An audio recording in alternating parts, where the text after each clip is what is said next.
کیا ہر موت کے لیے ضروری ہوتی ہیں رکی ہوئی سانسیں، پتھرائی آنکھیں، چار کندھے اور گھر سے شمشان تک کی آخری دنیا داری؟ کبھی کبھی موت کی نشانی ہوتی ہیں عمر سے زیادہ سمجھداری والی باتیں، ہمیشہ ہنسنے والے چہرے اور کبھی نہ لڑنے والی محبتیں۔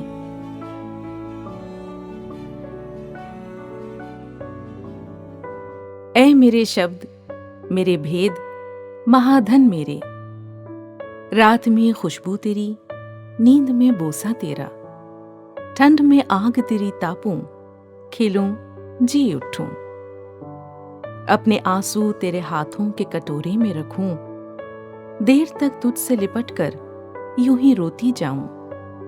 اے میرے شبد، تیرے معنی کی سترنگ گرہ، کبھی سلجھاؤں، کبھی انگلی میں الجھا بیٹھوں، گم رہوں تجھ میں کہیں کھو جاؤں۔ اے میرے شبد، میرے عشق، میرے افسانے، شام گل رنگ کرے، خواب کو دو چند کرے، تیری بارش میں نکھرتا ہوا سبزہ میرا، مانگ آشاؤں کی بھرتی ہوئی اس دنیا میں، اور کوئی بھی نہیں، کوئی نہیں تو میرا۔ تمہیں بھیجوں کتاب زندگی اپنی، ذرا ترتیب دے دینا، جہاں پر بات مبہم ہے جسے تفصیل لازم ہے، وہاں پر حاشیہ دینا۔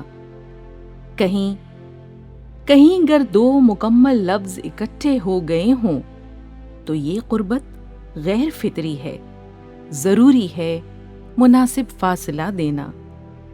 جہاں پر ختم ہوتا ہو کوئی دردآشنا جملہ، فراموشی کا نقطہ ثبت کر دینا، وہیں پر ختم کر دینا۔ نئے اوراق میں لے کر نہیں چلنا۔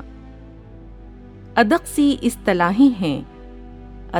اصطلاحیں ہیں کئی جن کو سمجھنے سے میں قاصر آج تک ہوں، پھر بڑے الجھاؤ ہیں جن کا سرا اب تک نہیں ملتا۔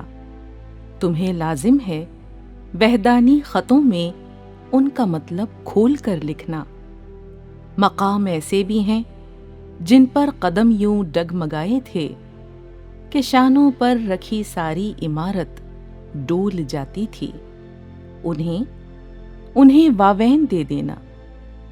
کئی خوشیوں کی سطریں تھیں جو غم انگیز پیروں میں کہیں مل جل گئی ہیں، چھانٹ کر ان کو الگ کرنا، نیا عنوان دے دینا۔ ذرا کچھ شکل بن جائے تو یوں کرنا، ہوا کے ہاتھ میں دینے سے پہلے ایک پرانی نقل اپنے پاس رکھنا، ایک مجھے ارسال کر دینا۔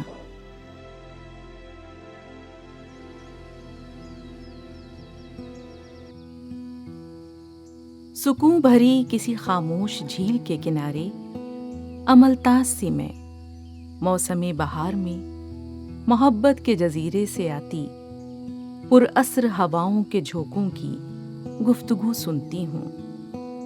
کسی اجنبی سی زبان میں کچھ ان کہے سے لفظ ہیں، کسی جانے پہچانے سے کردار کی کچھ نئی سی آواز ہے، کسی سنے سے فسانے کے کچھ اندیکھے انداز ہیں۔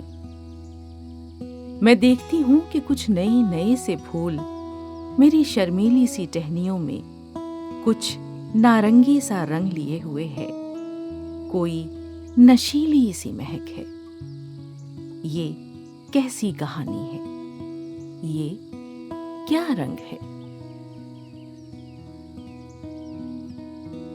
وہ اپنی پسندیدہ لپسٹک پستول کی نوک سے لگاتی ہے، کئی طرح کے پسینوں کی خوشبوؤں سے اس کی ڈریسنگ ٹیبل بھری رہتی ہے۔ اسے لفافوں کو بوسوں سے بند کرنے کی پرانی عادت ہے، خواہ ڈاکیا انہیں خود پڑھ لے۔ اس کی الماری جاگ کر بدلے جانے والے کپڑوں سے خالی خالی۔ چاند اسے اپنے ماتھے اور ستارے کلائی پر باندھنے سے فرصت نہیں۔ ناشتے کی میز پر اخبار میں اسے گزشتہ شب کی سرخی پسند ہے، اور خادموں میں کتے کسی نئے مہمان کو خوش آمدید کہنے کو۔ ہر برانڈ کا سگریٹ اس نے شام سے پہلے ہی لے رکھا ہے۔ وہ الکوہل کی بوتل اپنے بیڈ کے بائیں طرف کھڑکی کے سامنے چھپائے رکھتی ہے۔ رات گئے ایک سیب اور خنجر اس کے سرہانے چمکتے ہیں، اور اندھیرے اس کا لباس بنے ساری رات بدن چاٹ کر صبح کی روشنی تیار کرتے رہتے ہیں۔